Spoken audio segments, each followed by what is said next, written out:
Car मित्रांनो, झटपट Marathi serial ह्या चॅनलमध्ये तुमचे अगदी मनपूर्वक स्वागत करते।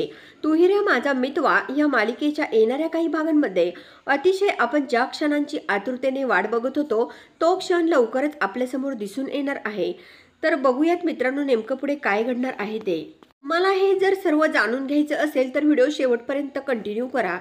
ज्यावेळेस आपली ईश्वरी जी आहे ती दूध पिऊन ग्लास जो ठेवून गेलेली असते तेव्हा मात्र रूममध्ये कुणी नसतं आणि त्याच गोष्टीचा हा राकेश जो आहे तो फायदा उचलतो आणि लगेच त्या रूममध्ये जाऊन ईश्वरी ज्या ग्लासने दूध पिलेली असते तो ग्लास जो आहे तो ग्लास आता इकडे ह्या राकेशने हातामध्ये घेतलेला असतो आणि त्याच ग्लासने तो दूध पिलेला असतो आणि आपल्या मनाशी काही बडबडत असतो। मिस इंदोर, अगं तू माझी नाही झाली तरी पण मी तुझ्या उष्ट्या ग्लासने दूध पिलो, असा हा नालायक राकेश जो आहे तो एकटाच बडबडत असतो। कधी एकदा ही इंदोरी जिलेबीची आहे ती माझी होते असे झाले मला, असा हा नालायक राकेश जो आहे तो खूप स्वप्न बघण्याचा प्रयत्न करत असतो। परंतु मित्रांनो, या राकेशचे एकही स्वप्न पूर्ण होणार नसतं, कारण जिथे ईश्वरी असते तिथे अर्णव असतो। त्यामुळे हा राकेश जो आहे तो या ईश्वरीला किती जरी त्याच्या जाळ्यामध्ये ओढण्याचा प्रयत्न करत असला तरी पण अर्णव जो आहे तो अगदी ईश्वरीवर बारीक नजर ठेवून असतो। कारण मित्रांनो, त्याला माहीत असतं की हा नालायक राकेश जो आहे तो ईश्वरीला एकांतामध्ये गाठून तो तिला त्रास देणार म्हणजे देणार हे आपल्या अर्णवला कधीच माहीत झालेलं असतं। त्यामुळे अर्णव ईश्वरीला अजिबात एकांतात सोडवतच नसतो। दुसरीकडे राकेश जो आहे तो बोलतो की आता मला अगोदर माझी बावळट बायको जी आहे ना तिला झोपी लावावं लागणार आहे आणि एकदा तिला झोपी लावलं की माझ्या डोक्याचं टेन्शनच गेलं, असं हा नालायक राकेश जो आहे तो आपल्या मनाशी बडबडत असतो आणि तो आता ह्या आपल्या अंजलीच्या रूमकडे निघालेला असतो। दुसरीकडे ईश्वरीला जे व्रत पूर्ण करायचं असतं त्यासाठी ती अर्णवची मदत घेत असते।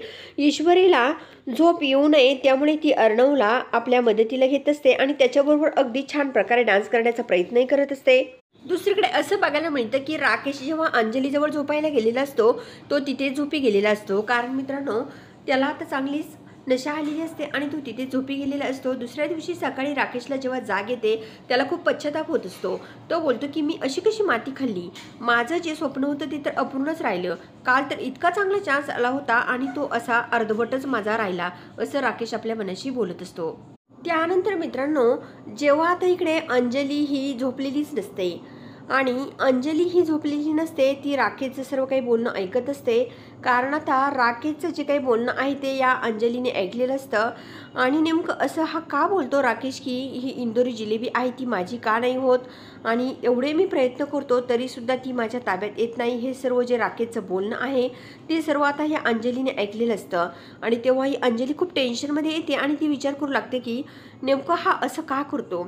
तेव्हा मात्र मित्रांनो, आता ही ईश्वरी जी आहे ती रूममध्ये असते तेव्हा अंजली जी आहे ती ईश्वरीला बोलवून घेते आणि अंजली ईश्वरीला बोलते की ईश्वरी मला तुझ्याशी काहीतरी बोलायचं आहे। तेव्हा ईश्वरी बोलते की बोला ना अंजली ताई, काय बोलायचं। आता इकडे ही अंजली जी आहे ती ईश्वरीला बोलते की हे बघ, मी तुला जो प्रश्न विचारणार आहे त्याचं उत्तर तुला मला खरं द्यावंच लागणार आहे, कारण राकेश हा सारखं सारखं तुझ्या पाठीमागे का असतो आणि राकेशचं जे काही लक्ष आहे ते सर्व तुझ्यावर आहे। मला तुला असं म्हणायचं आहे की राकेश तुला त्रास देतो का, असं जेव्हा ही अंजली ह्या आपल्या ईश्वरीला विचारते तेव्हा ईश्वरीच्या डोळ्यात पाणी येतं। ईश्वरी बोलते की हे बघा, मला तुम्हाला एक सांगायचं आहे, परंतु मी आणि अर्णव सर तुमचा विचार करतो आणि तुम्हाला काही गोष्टी सांगत नाही, असं। पण इकडे जेव्हा आता इकडे ही ईश्वरी जी आहे ती आपल्या अंजलीला बोलत असते तेव्हा मात्र इकडे ही अंजली जी आहे ती खूप टेन्शनमध्ये आलेली असते, कारण जेव्हा ह्या ईश्वरीच्या तोंडातून सर्व सत्य जे आहे ते ही अंजली ऐकत असते।